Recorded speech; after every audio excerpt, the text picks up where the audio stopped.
Aloha everyone, and welcome to the very first spin-off episode of Look at That There, episode 1. We're going to give this a shot and see how well it works. So tonight I have 5 images I'm going to show you, and there are some things that I'm going to want you to look at that there at. Hopefully you'll enjoy this, and if you do, don't forget to hit the thumbs up button, and if you haven't already subscribed, you might want to do so and hit the bell icon so you can get notified when new editions of Look at That There comes out. So with all that said, let's get right to it, and it's time for our favorite little segment, Look at That There. Okay, the first image up tonight for your retinal pleasure is this image. Looks very innocent and unseeming, but it hides a little secret.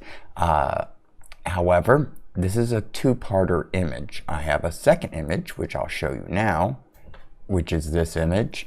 And it is actually the same location, looking at the same thing. However, this one is zoomed in. So basically, I'm going to put these up side by side.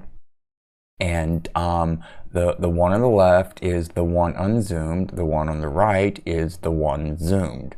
And as for the time difference between the two, it is literally the amount of time it took me to snap the one on the left, zoom in, and snap the one on the right. That's the only differences between these two photos. Now what I want you to look at that there is actually at the end of the road. So now I'm going to have to zoom in on each picture a little bit further, and you'll see what I want you to look at that there. Do you see all those little black dots in the light spot on the sky background? Those are all lava bombs. Now, the picture on the left, what makes these two pictures significant is, like I said, in the amount of time it took me to zoom in and take the second picture, the one on the right. The one on the left, you see just a few up there by the top of the telephone poles flying. Now, the one on the right, though, you see a lot more flying. This is the basically hot rocks and other projectiles being thrown up out of the fissures when they first erupt. Because when they first erupt, it isn't actually just an eruption of lava. It's actually a very large eruption and release of gas. Then comes the lava. Moving on to our next image. This one is actually of Fissure 8. When it was first born and really started to get going. However, this is the first eruption of it. It later reactivated and produced, of course, what we all know is Fissure 8. There are two things in this image that I want you to look at that there is, and they're both located in the same area of the image. So once again, we're going to zoom into that area a little bit and point them out. The first thing I want to point out is if you look directly in the middle of the image, you see this log laying across the center of the screen at a 45-degree angle to the horizontal plane of the image. That is actually the telephone pole that was on the side of the road that this fissure erupted at, or this fissure it was erupting on. Again, this is Fissure 8. When it erupted the first time, it later shut down and re-erupted again. The second thing is right here, of course, and that is the Fissure 8 eruption itself. Now, if you look to the left and just above the telephone pole there in the bottom right-hand corner, you'll see that the fountain eruption extends to the left a little bit as well. And that is because, Fissure 8 didn't erupt out of just one little single hole. It actually erupted out of a crack that was about 100, maybe 200 feet long. I don't actually know the exact length, but it's not just, a hole the size of a garbage can or something like that. It's the width of a property or two going across the road and into residential properties. Witnessing this particular event is one of the moments during this whole eruption that I will probably never forget.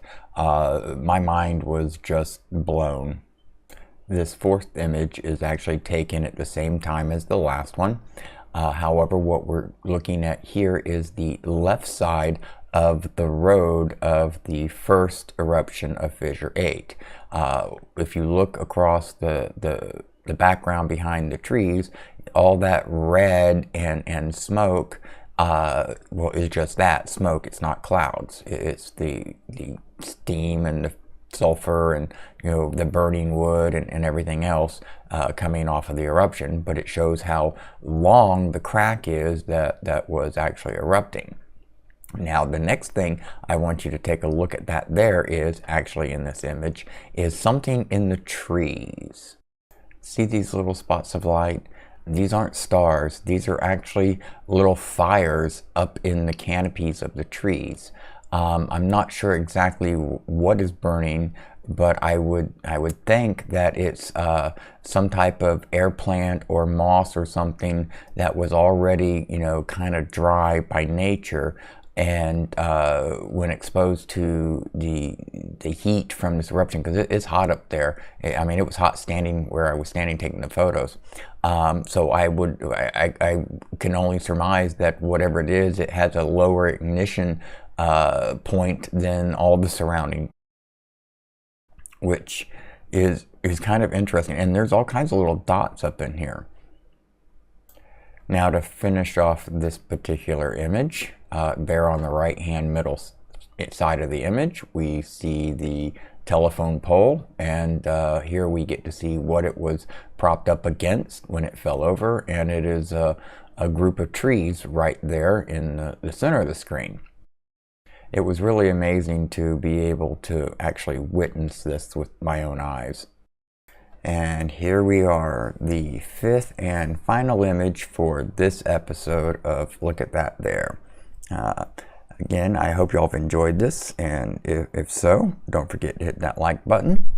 Now, before I address the elephant in the room, so to speak, I want you to look over here at the right-hand side of the image. We have this tree that is standing there, and if you look at the bottom, it is surrounded by lava.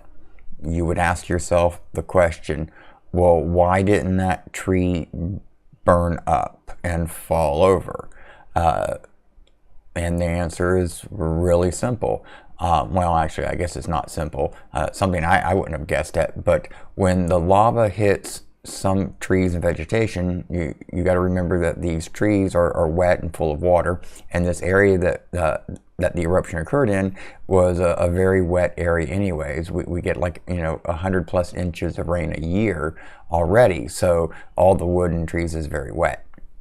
So anyways, so when the lava touches these big thick trunks of the trees, there's so much moisture in there that it causes the lava to cool, and the lava that's cooled up against the tree actually insulates the tree from burning too rapidly. Now, over time, if the lava stays hot or more lava continues to flow around it, it will burn the tree and it will fall over. We've seen it in other videos. So that's an interesting little point. And of course, the elephant in the room is the big mountain there right in the middle center of the screen. That is actually Fissure 8 cone. When it was, I guess you could say, a teenager. It was after the eruption that the first eruption had stopped, which was in the previous pictures. So this is, 13 days later? And that'll do it for this episode of Look at That There. I really hope that you've enjoyed this. I've enjoyed making it for y'all. And let me know in the comments what y'all think. Did y'all see something in some of the images that I didn't see? If so, leave that in the comments as well. Don't forget to check the description for links to my Twitter, Redbubble, and SmugMug. There you can find some images, and some of the images here may appear there as well. I haven't quite decided what I'm going to do, but I am going to work on the Redbubble and expanding that. So if you haven't hit that subscribe button, do so now. Don't forget the bell icon. It'll get you notified when another episode comes out. And y'all have a great morning, afternoon, or evening.